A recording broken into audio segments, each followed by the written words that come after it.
adult Sunday school leader. When I was 8 years old, I entered the Cub Scouts, and I went through the ranks of wolf and bear, and this is before they had the rank of bobcat and tiger.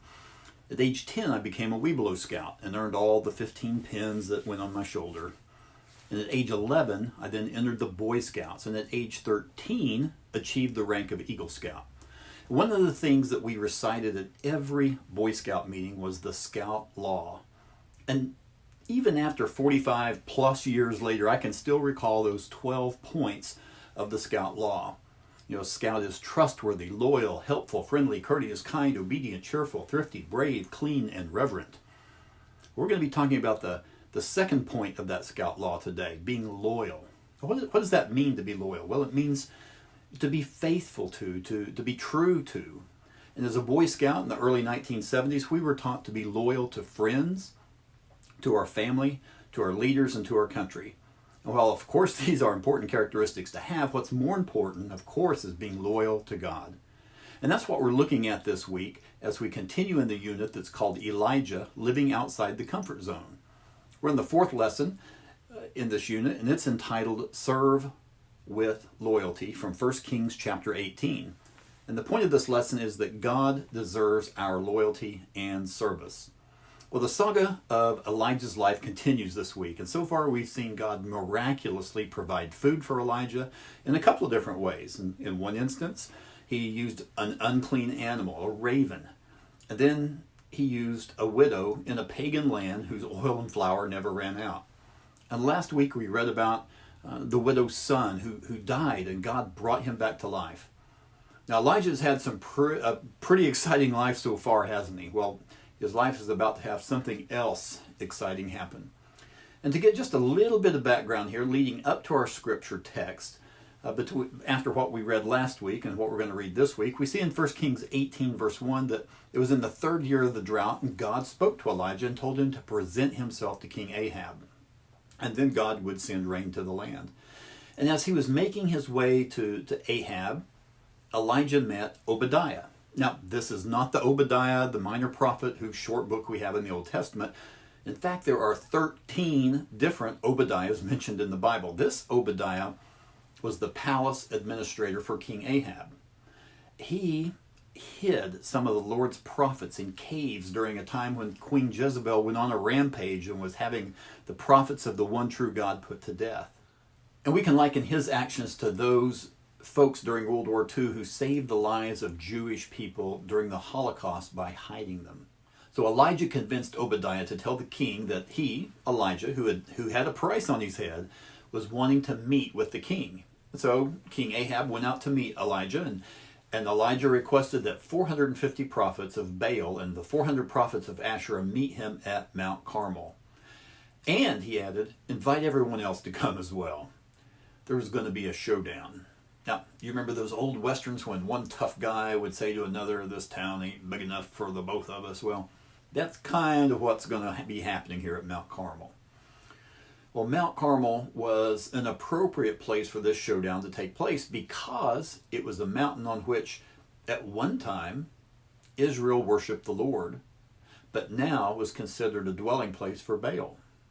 Now, we read in verses 20 through 21 that Ahab gathered his false prophets, and then Elijah went before the people who were gathered there at Mount Carmel, and he said, how long will you waver between two opinions? If the Lord is God, follow him, but if Baal is God, follow him.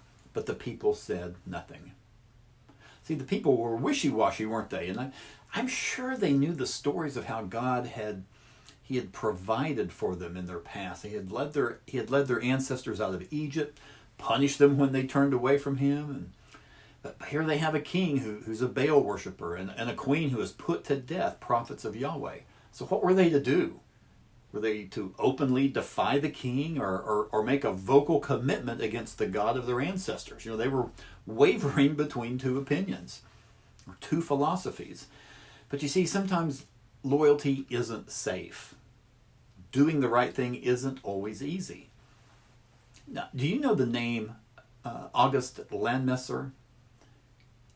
He's thought to be the man in this June 13th, 1936 photograph at a German shipyard where the launching of a German Navy training ship was happening. Everyone in the photo has his arm raised in a Nazi salute except this one man. Just like this guy, sometimes you may be the only one standing for what's right, but peer pressure or even the threat of a loss of a job or even the loss of life is not reason to compromise on right versus wrong. Now, the people in Israel at the time were practicing religious syncretism. Now, you know what that is? That's when you mix elements of different religions and you come up with something entirely different. See, yes, there were hardcore Baal worshipers, and there were also hardcore Yahweh worshipers, but most of the people in the area fell between those two extremes, never really abandoning the worship of Yahweh, but took some Baal worship and mixed it in there for good measure. They had Yahweh for times of crises and Baal for their everyday life. They knew that Yahweh had parted the Red Sea. He had fought battles for them. He provided for their ancestors as they wandered through the desert for 40 years. So Yahweh was thought to be this powerful God, the God of battles and of power in the big picture of things. But Baal, now, he was thought of to be more the God of the mundane parts of life, like rain and crops and livestock and those things. So here Elijah offers a challenge. Who you going to serve? Make your mind up. Quit straddling the fence. If it's Baal, fine for you. Worship Baal.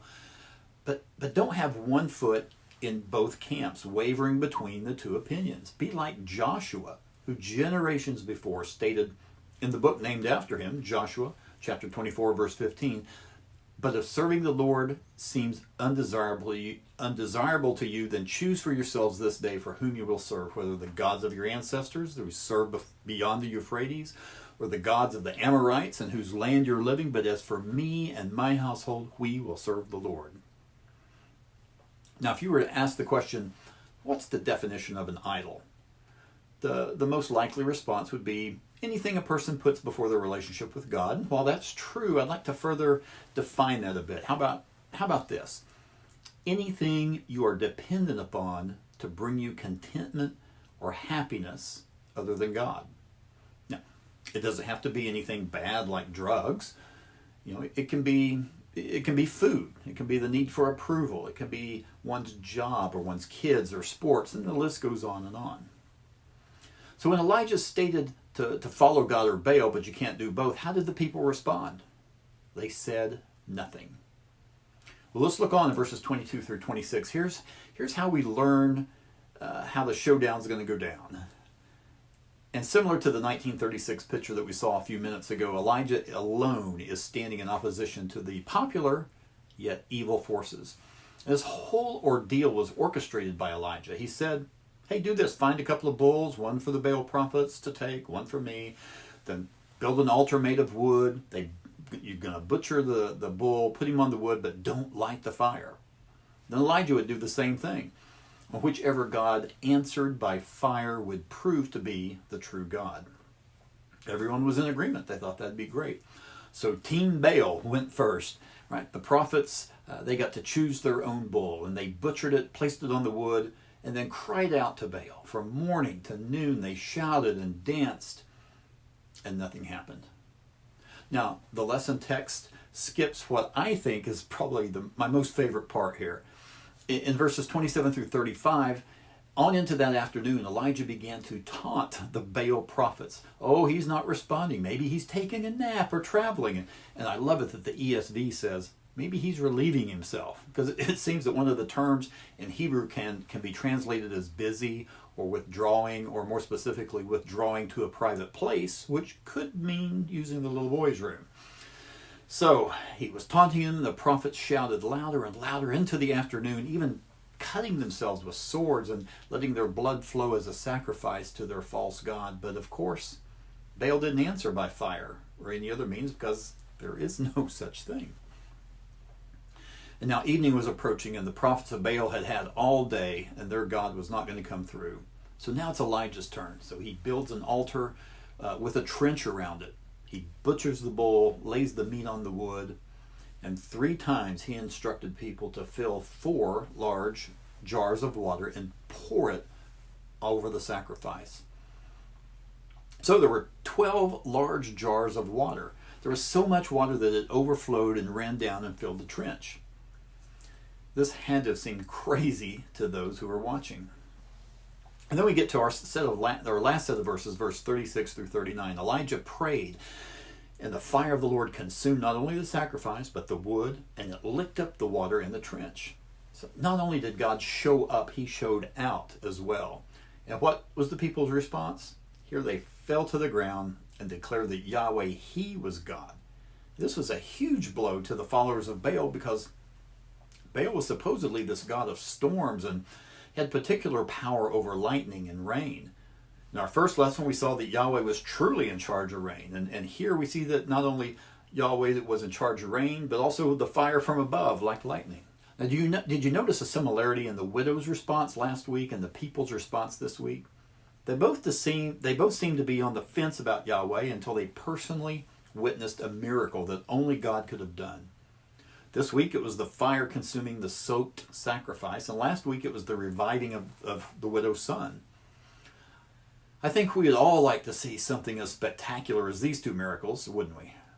What did Jesus tell Thomas in John chapter 20, verse 29? He said, "Because you have seen me, you have believed, but blessed are those who have not seen and yet believe." You see, that's where faith comes in, believing without seeing. But there are miracles all around us. Things we chalk up to chance or just take for granted. And just think about the human body and how it functions and all these systems and subsystems that work together to maintain life. That in itself is a miracle. Well, the lesson of loyalty in this story is about Elijah. He did not compromise. He was faithful to God the whole time. Even when the people and the odds were against him, he was loyal. Being loyal to God means being obedient, right? Remember what James 1:22 says, "Be doers of the word and not just hearers only." Too many people in our churches show up for service and they hear the word, but are they doers? Are they obedient? I think that just looking at some of their Facebook posts is probably going to answer that question. But just showing up for an hour each week to check a box, I went to church service this week, does not make one loyal to God. Being loyal also means rejecting what would make you disloyal. If the Israelites would have rejected Baal worship, they wouldn't have to have experienced this 3.5-year drought. So could it be that some of the problems that we encounter in our own life, whether it's personally or in our church, could that be because of our disloyalty that we've let seep into our lives, our disloyalty to God? Well, just like our lesson point states today, God deserves our loyalty and service. So let's do our best to be more loyal than an Eagle Scout and encourage our students to do the same. Well, next week we're going to continue in the saga of Elijah in 1 Kings chapter 19, when Elijah enters a period of discouragement in his life. So don't forget to pray with and for your class. Thank you guys so much for watching. I appreciate you very much.